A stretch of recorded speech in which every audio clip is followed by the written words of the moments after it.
Então, estou tentando dar às pessoas um processo de pensamento diferente da vida, onde o fracasso, o inferno, a decepção, o desconforto são ótimas ferramentas de aprendizado.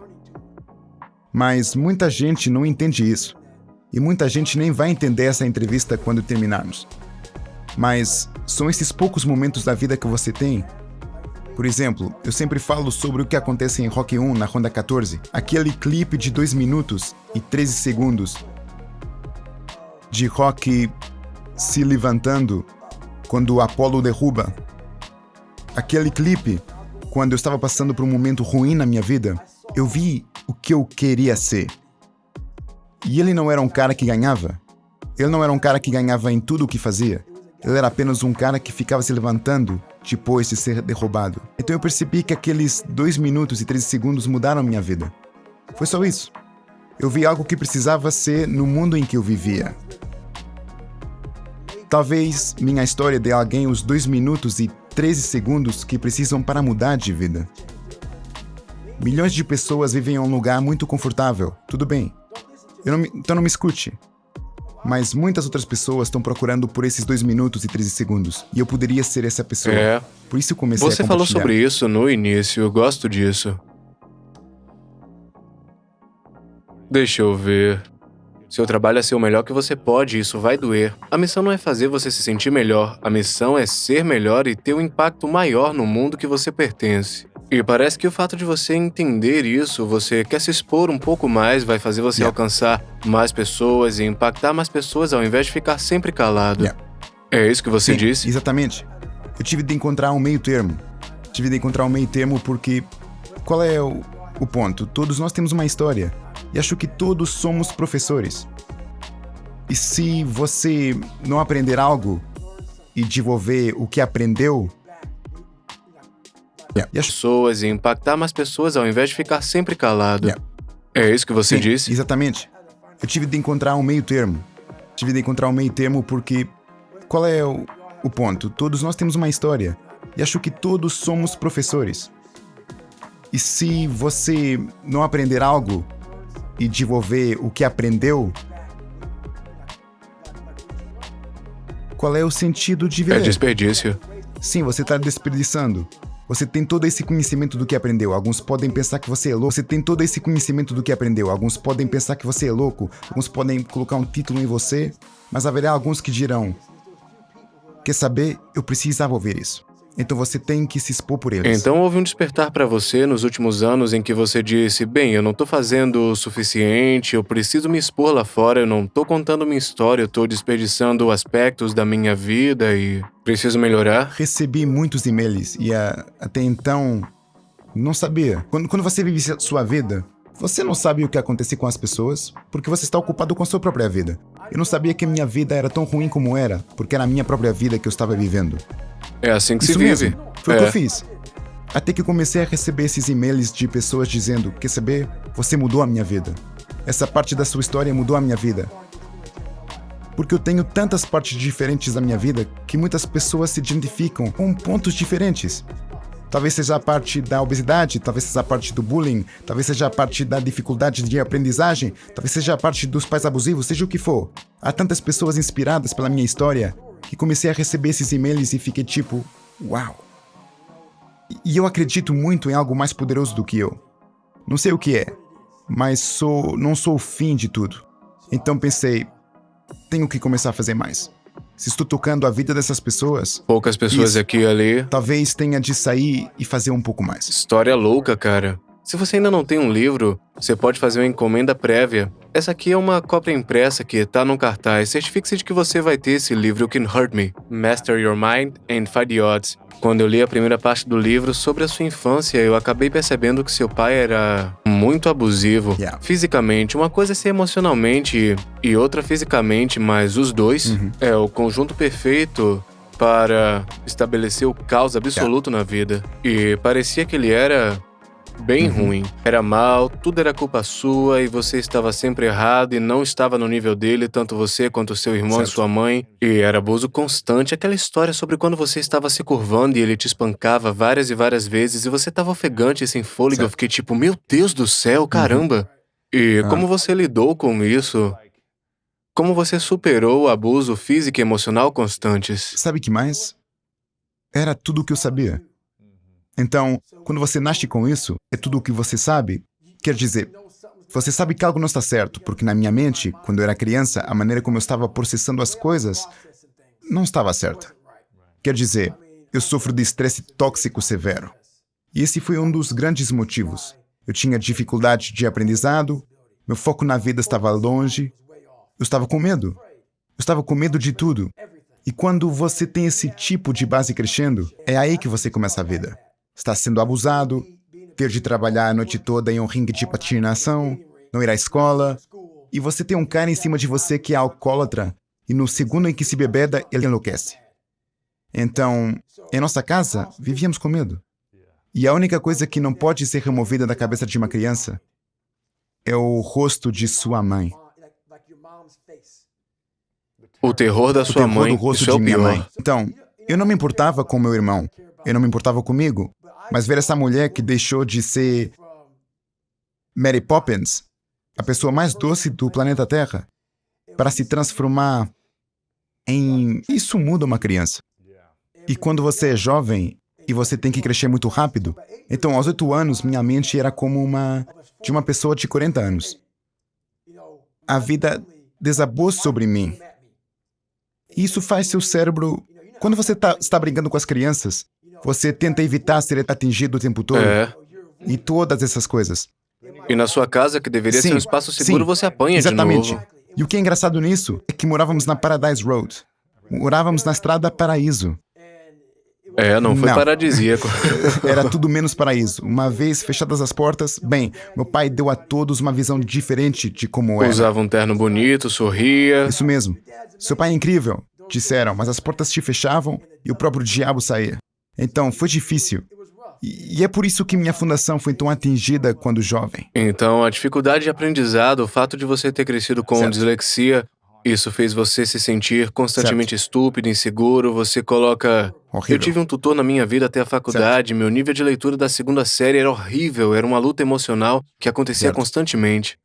Então você pegou a saída dos esportes e disse, eu vou treinar muito forte para ser melhor em um lugar diferente, desenvolvendo uma nova habilidade em uma coisa diferente. Mas com sua dificuldade de aprendizagem, com seu pai te batendo, gritando com você, te desafiando emocionalmente com o racismo que você passou, as diferentes lutas que você teve com valentões na vida inteira, qual foi o obstáculo mais difícil de ultrapassar até 15, 16 anos? O obstáculo mais difícil era eu mesmo. Comecei a perceber cada vez mais que todas aquelas pessoas tinham ido embora.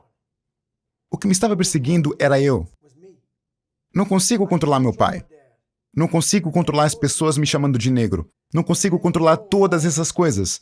Mas eram coisas que me puxavam para baixo.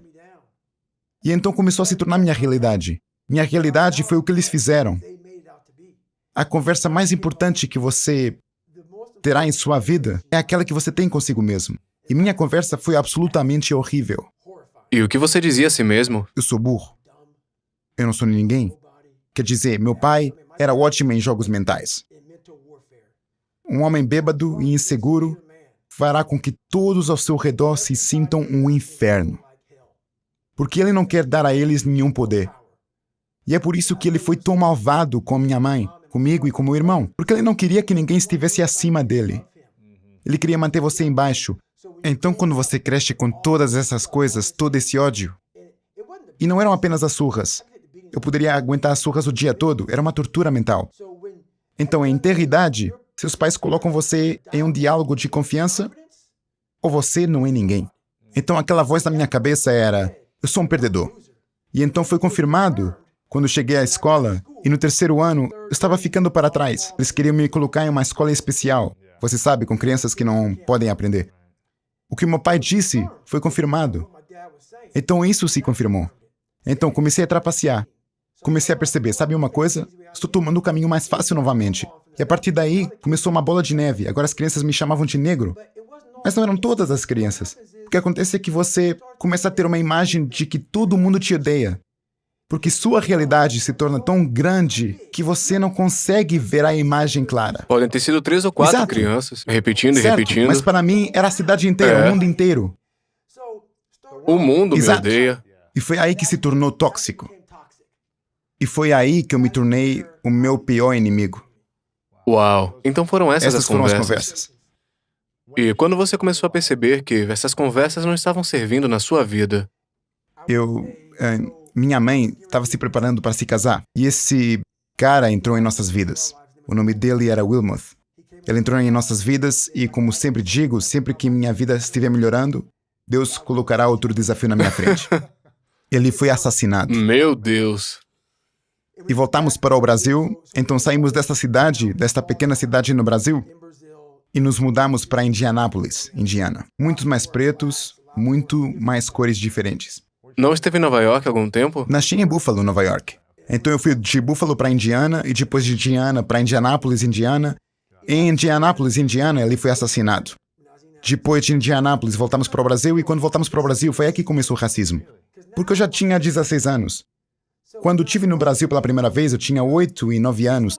E as crianças não ligavam. Eu era apenas uma criança. Parecia diferente, mas as crianças não se importavam. As crianças não sabem. Mas quando me mudei e voltei, então não era mais uma criança. Então, para todas as crianças com quem cresci, eu era diferente. Então, havia cerca de 5 crianças negras na minha escola. A realidade veio quando eu saí um dia e havia um grafite no meu carro, negro, nós vamos te meu matar. Deus. Lá no Brasil? Brasil. Em português? Não, desculpe, me enganei, foi no Brasil, Indiana. Ah, meu Deus, eu pensei Brasil, que você estava Indiana. falando do país Yeah. Brasil. Não. é. Sim, Brasil, Indiana. É a cidade Yeah. americana que se chama Brasil, Sim. ok. Então, eu estava no Brasil, Indiana, e a cerca de 10 minutos do Brasil, Indiana, há uma pequena cidade chamada Center Point, Indiana. E Center Point, Indiana era, na época, um grande centro para o KKK.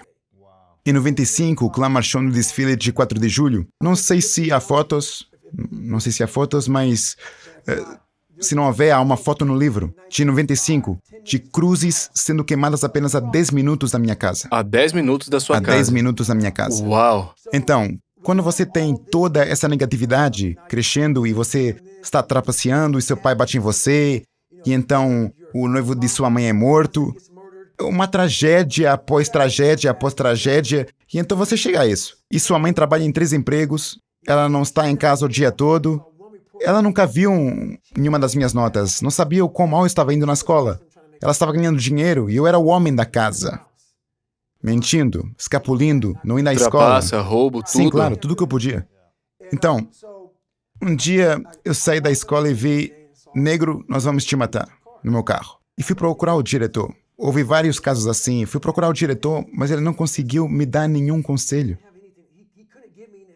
E eu não queria contar para minha mãe. Ela já estava chateada com as surras do meu pai, ainda por cima o noivo dela foi morto. Então, eu não queria chateá-la. É, a última coisa Sim. que ela ia pensar é, eu lidei com isso toda a Sim, minha vida. eu não queria incomodá-la com nada. Então, eu afastei tudo dela. Eu estava no Lava Jato, tentando limpar aquilo tudo. Estava indo para casa. 2 semanas depois, ela recebeu um bilhete da escola que dizia: seu filho vai reprovar, não vai se graduar. Ela disse: o que é isso? Eu tive que ser honesto com a minha mãe. Com todos os anos de decepção, de todo bullying, de tudo isso e tudo mais.